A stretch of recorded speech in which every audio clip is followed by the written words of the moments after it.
ఎన్నికలైపోయి ఇన్ని రోజులు అవుతున్నాయి, దాదాపు 13-14 నెలలు కంప్లీట్ అయిపోతున్నాయి. ఇంకా కూడా ఈవీఎంల మీద ఇంత గొడవ జరగటం ఏంది? మొన్న బీహార్కి సంబంధించిన సుప్రీంకోర్టు డైరెక్ట్గా ఎలక్షన్ కమిషన్ వార్న్ చేసేదాకా వెళ్ళిందంటే ఈ రాష్ట్రంలో కావచ్చు, ఈ దేశంలో కావచ్చు, ఇక ఎన్నికల మీద నమ్మకం ఉండే పరిస్థితి ఉంటుంది కదా జనాలకి. ఇప్పుడు ఇక్కడ ఏంటంటే ఎన్నికల కమిషన్ వ్యవహార శైలి ముఖ్యంగా లోక్సభ, ఆంధ్రప్రదేశ్, ఒడిశా విధానసభ ఎన్నికల్లో చూస్తే వాళ్ళు ఇచ్చిన ఎస్ఓపి చదివితేనే ఎన్నికల కమిషన్ భారతీయ జనతా పార్టీ తొత్తులాగా మారిపోయిందని మనకు అర్థమైపోతుంది. వాళ్ళు ఎస్ఓపి ఒకసారి చదివితే అది బీజేపీ కోసం రాసి ఈవీఎం ట్యాంపరింగ్ చేసినోడు తప్పించుకునేందుకు రూపొందించిన ఎస్ఓపి లాగా మనకు అర్థమైపోతుంది.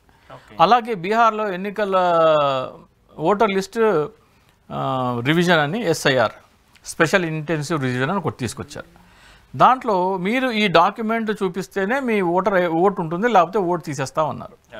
దాంట్లో పాస్పోర్ట్ ఎంతమందికి ఉందండి భారతదేశంలో? 2% 3% ఉంటుంది. ఇన్కమ్ ట్యాక్స్ రిటర్న్స్, అలాగే తల్లిదండ్రుల సర్టిఫికేట్ సంబంధించినవి. సో ఇలాంటివి పెట్టారు. దాంట్లో మనం ఏదైనా సరే ఎక్కడికైనా సరే అడిగితే ఐడి కార్డు అడిగితే మనం ఏమిస్తాము? Aadhaar card, voter card, ration card. ఈ 3 లేవండి దాంట్లో. సిగ్గుచేటు ఏంటంటే ఓటర్ ఐడి ఎవరు ఇస్తారండి? ఎలక్షన్ కమిషన్ ఇచ్చిన ఓటర్ ఐడి నీ ఓటు ఉందా లేదా అని నిర్ధారించడానికి చెల్లదు అంటే ఎంత తొత్తులాగా పనిచేస్తుందండి. అంతే కదా. ఎంత ఎక్కడ ఉందండి ప్రజాస్వామ్యం? ఎక్కడ ఉంది? అంటే ఈ ఆధార్ కార్డుల వల్ల ఏదో దొంగ ఓట్లు సృష్టిస్తున్నారు, ఫేక్ ఆధార్ కార్డులు తయారు చేస్తున్నారని దానికోసమే ఈ వంకన ఎన్డీఏ వ్యతిరేక ఓట్లను డిలీట్ చేయడానికి అదే ఈ డాక్యుమెంట్ లేకపోయినా బీజేపీ ఓటర్ దగ్గర వాళ్ళ ఓట్లు ఉంటాయి. నా ఓటు ఎందుకు డిలీట్ చేసావని వాడు వచ్చి అడగడు కదా, వీళ్ళు వచ్చి అడుగుతారు. నువ్వు ఇవ్వలేదు కాబట్టి నీ దగ్గర నీ ఓటు తీసావు. ఆ డాక్యుమెంట్స్ లేని బీజేపీ ఓటర్ని డిలీట్ చేయరు వాళ్ళు. ఈ వంకన ఇండియా కూటమికి చెందిన ఓటర్ల ఓట్లు డిలీట్ చేసేందుకు తీసుకొచ్చిన ప్రక్రియ ఇది. ఇంతకంటే దుర్మార్గం, ఇంతకంటే దాష్టికం ఏమి ఉండదు. కానీ బీజేపీ కావచ్చు, ఇప్పుడు ఈ ఎలక్షన్ సంబంధించి ఈవీఎంలు కూడా కావచ్చు, మీరు పదే చెప్పేది ఏంటంటే ఈవీఎంలకు సంబంధించిన ఆ మ్యానిపులేషన్ కావచ్చు, దాన్ని హ్యాక్ చేయడం అంటారా, ఆ డేటాని డిలీట్ చేయడం అంటారా, వీటన్నిటి మీద ఇన్ని గొడవలు జరుగుతున్నప్పుడు మళ్ళీ ఏదో రాష్ట్రానికి సంబంధించిన ఎన్నికలు జరుగుతుంటే ఇలా చేస్తున్నప్పుడు ఇక నమ్మకం ఉండదు కదా. నమ్మకం ఉండదండి. ఇప్పుడు నేను కూడా ఒకటి చెప్తున్నాను.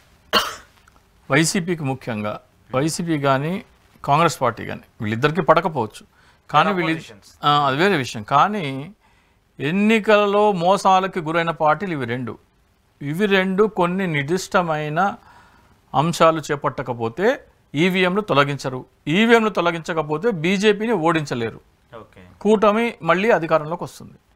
వాళ్ళు చేయాల్సింది ఏంటంటే, ఎన్నికల కమిషన్ ఏం చేస్తుందంటే ఎన్నికల సందర్భంగా ఎన్నికలు ఇంకా గంట ముందర మొదలవుతాయి అంటే ఈవీఎంల పరీక్ష ఒకటి చేస్తారు, దాన్ని మాక్ పోలింగ్ అంటారు.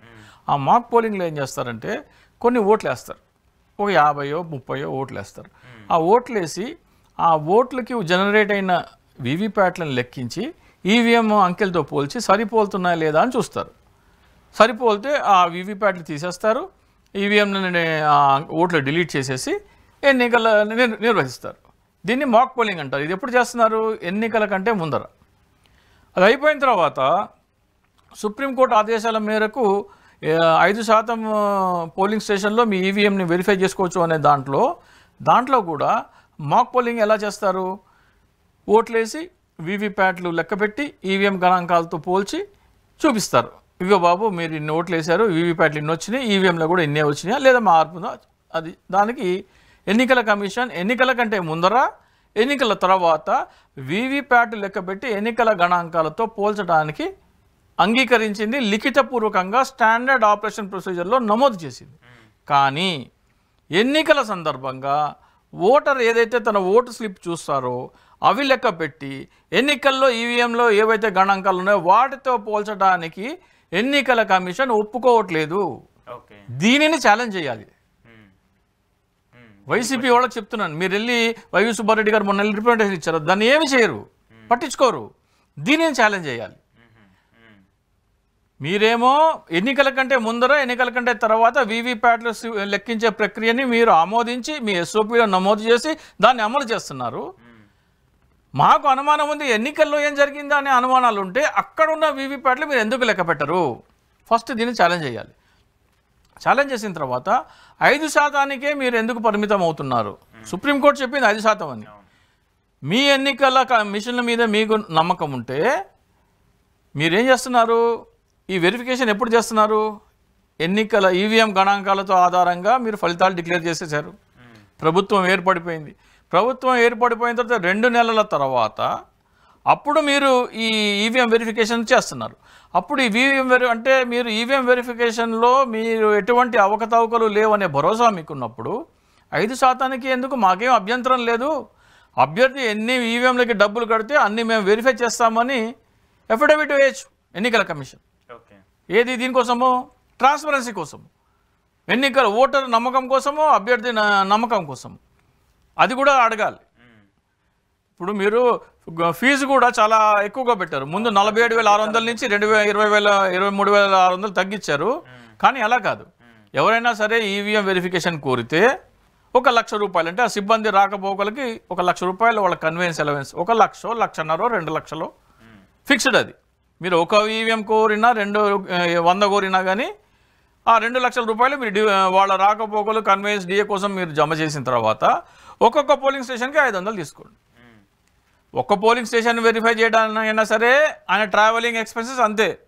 100 పోలింగ్ స్టేషన్లు వెరిఫై చేయాలన్నా సరే ఆయన ట్రావెలింగ్ ఎక్స్పెన్సెస్ అంతే. ఆయన రాకపోకలకే కదా మీ ఖర్చులు. ఆయన రాకపోకలు ఉండటానికి భోజనానికి ఖర్చులే కదా మీరు పెట్టేది. ఒక్క పోలింగ్ స్టేషన్ వెరిఫికేషన్ అంతే, 100కైనా అంతే. సో 1,00,000, 1,50,000, 2,00,000 రాకపోకలకి ఒక ఫీ డిపాజిట్ చేసి ప్రతి ఒక్క పోలింగ్ స్టేషన్ వెరిఫికేషన్కి 500 తీసుకోండి. అభ్యర్థికి ఎన్ని ఉంటే అన్ని వెరిఫై చేయనివ్వండి. అనుమానాలు ఏముంటాయి అన్ని మీరు దీనివల్ల మీ ఎన్నికల ఈవీఎం మీద మీకు నమ్మకం ఉంటే దీనికి మీరు ఒప్పుకోవాలి. సో ఇవి అడగాలి వైసీపీ. అలాగే ఎన్నికల రోజు సాయంత్రం మీకు 6 గంటలకి మీరు ఇచ్చే గణాంకాలకి, రాత్రి 9 గంటలకు ఇచ్చే గణాంకాలకి, ఎన్నికల గణాంకాలకి ఆంధ్రప్రదేశ్లో 12.54% తేడా ఉంది.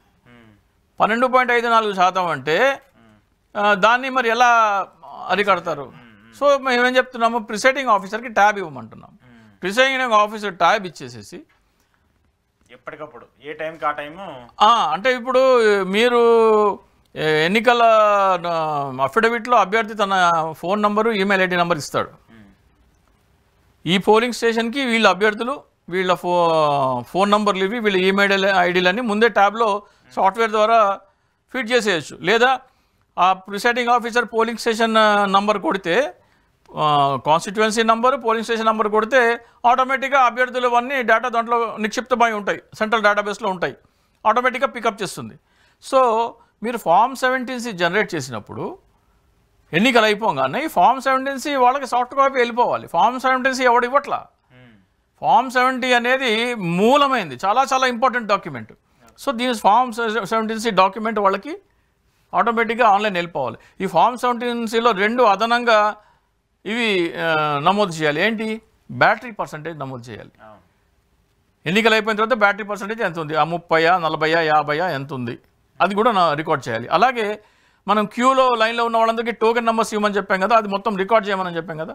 లాస్ట్ టోకెన్ నెంబర్ అక్కడ ఎంటర్ చేసినప్పుడు ఆ ఎంటర్ చేసిన టైం కూడా Form 17Cలో రిఫ్లెక్ట్ అవ్వాలి. సాయంత్రం 6 గంటల 1 నిమిషానికి చివరి టోకెన్ నంబర్ ఇది అని మేము ఎంటర్ చేసేసాము. 6 గంటల 1 నిమిషానికి ఆ పోలింగ్ స్టేషన్లో ఇంకా ఓటర్లు ఉండరు, దాన్ని మించి అదనంగా ఓటర్లు ఉండరని అక్కడ రిజిస్టర్ అయిపోవాలి. ఆ టైం కూడా Form 17Cలో భాగస్వామ్యం కావాలి. ఇవన్నీ కావాలి అని వైసీపీ కానీ కాంగ్రెస్ కానీ ఎన్నికల కమిషన్కి నివేదిక ఇచ్చి దాని మీద గనక వాళ్ళు ఎటువంటి చర్యలు తీసుకోకపోతే వారం రోజుల తర్వాత మళ్ళీ సుప్రీంకోర్టులో పిటిషన్ వేయాలి.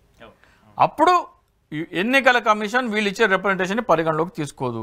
నాకు తెలిసి వీళ్ళు వెళ్ళిపోగానే వీళ్ళు గుమ్మం బయట దాటగానే తీసి డస్ట్బిన్లో వేస్తుంది. సో దాన్ని అయితే పరిగణలోకి తీసుకోదు.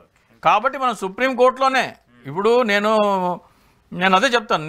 అందరూ అనలిస్టులు మాట్లాడారు ఈవీఎం వెరిఫికేషన్ మీద. నాకు అందరికీ ఉన్న తేడా ఏంటంటే, నేను మహారాష్ట్ర, హర్యానా అభ్యర్థుల చేత సుప్రీంకోర్టు చేయించి వాళ్ళతో పిటిషన్లు వేయించి వాళ్ళతో పిటిషన్ లేచి సుప్రీంకోర్టులో ఎన్నికల కమిషన్ పిలిపించి మా తప్పులను ఒప్పించి ఆ తప్పులని సరిదిద్దేలాగా రివైజ్డ్ ఎస్ఓపి జారీ చేయించిన ఘనత నాది. ఇది మామూలు విషయం కాదు. ఈ రోజున భారతీయ జనతా పార్టీ అధికారంలో ఉండగా ఎన్నికల కమిషన్ వాళ్ళ తొత్తుగా వ్యవహరిస్తున్న తరుణంలో మేము ఇచ్చిన ఎస్ఓపి తప్పు, ఈ తప్పులు చేశాము, ఈ తప్పులన్నీ సవరించి ఇంకో ఎస్ఓపి ఇస్తున్నామని ఎన్నికల కమిషన్ అన్నదంటే అది కేవలం నా కృషి అది. సో నేను కేవలము డిబేట్లలో మాట్లాడటం కానీ అనాలిసిస్ చేయడం కానీ నేను దాంతోపాటు దానికి పరిష్కారం ఏంటో కూడా నేను ఆలోచిస్తాను. నేను ఈవెన్ ప్రత్యేక హోదా విషయంలో కూడా ప్రతి ఒక్కళ్ళు ఈ బ్యాడ్జ్ పెట్టుకోవాలి అని నన్ను